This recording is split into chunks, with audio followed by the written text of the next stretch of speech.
Now let's talk about how we assemble DNA. Like I said, human DNA in our cells is made of over 3 billion of these individual nucleotides.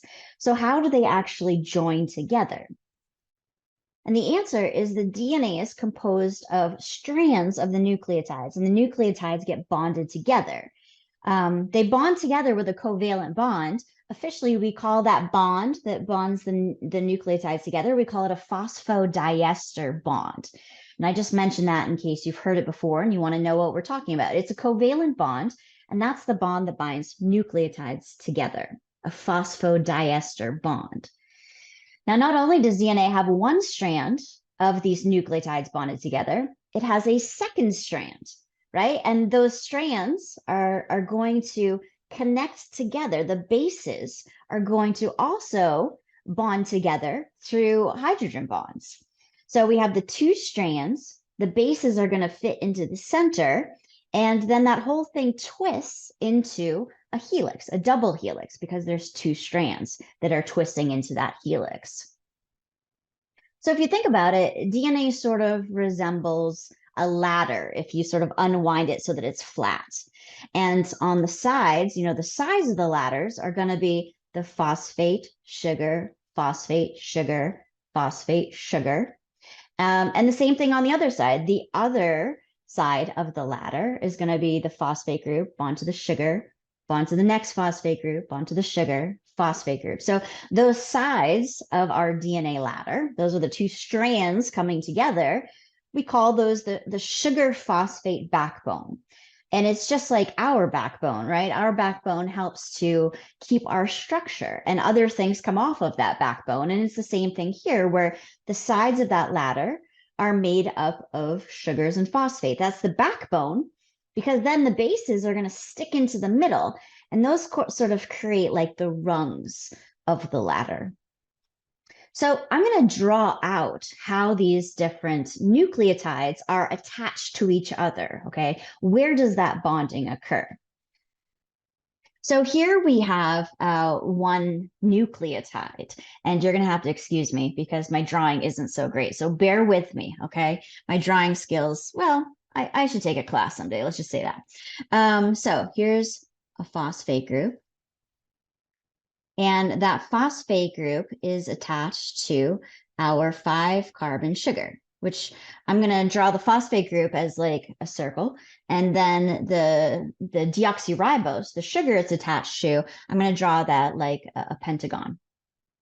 Now, we also have to put the base in. So the sugar is also attached to our nitrogenous base, A, G, C, or T. And I'm just going to put a big rectangle there, okay? Because just to illustrate, it could be one of those 4. Now, here's our nucleotide. And now our next nucleotide is going to be bonded to this. So what happens is that, okay, we're going to have a nucleotide like this, phosphate group sugar, a nitrogenous base. The next nucleotide actually attaches to the sugar. Okay, so here's the phosphate group that attaches to the sugar. And then this phosphate group is part of the next nucleotide. So it has its own sugar. So here we are drawing in the deoxyribose. Okay, that's the next nucleotide sugar. And here's our next base. Okay, so we have one base here, and we have one base here that have been attached together. Now we have 2 nucleotides in our DNA. And the process continues so that the next nucleotide is again going to attach to the sugar. Here's our next nucleotide, our next deoxyribose sugar, and our next base. And this goes on and on and on until the entire piece of DNA is made. So there we go. Here are 4 nucleotides that have been bonded together. Now, the part that has the phosphorus and the sugars, that's our sugar phosphate backbone, okay? And the bases stick out from that.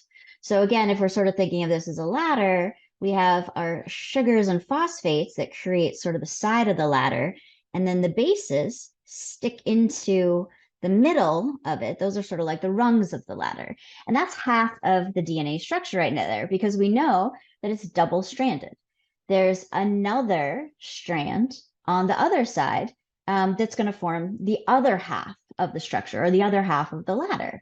So let's just put in a couple nucleotides of that as well. So here's phosphate group attached to our deoxyribose sugar, and then the base. There it is.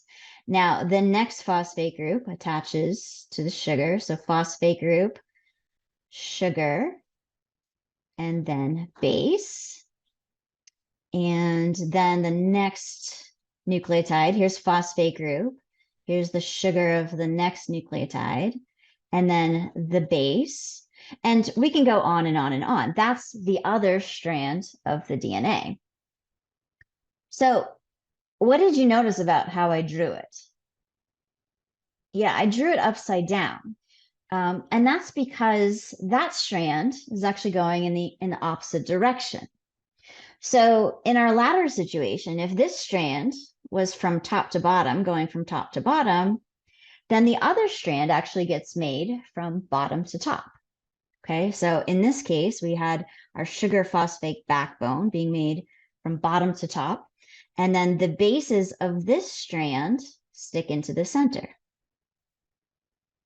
And the different bases, the bases that are sticking out of the DNA backbone, the sugar phosphate backbone of one strand of DNA, those bases are going to bond to the bases that are sticking out of the other strand's sugar phosphate backbone. Now that's a hydrogen bond. So hydrogen bonds are really important, especially in biology, because they help to hold molecules together, but it is a relatively weak bond. So it's not like a covalent bond. It's very difficult to break. Hydrogen bonds can be broken, and that's why those two strands are held together by hydrogen bonds between the different bases on one strand and the other strand. But when DNA needs to separate, those hydrogen bonds get broken. So there are these hydrogen bonds that are going to bond together the bases of one strand to the bases of the other. And there we are. There is our double, our two-stranded DNA molecule made up of nucleotides. And this is how the nucleotides are joined together, okay? So we have a phosphate group and a sugar.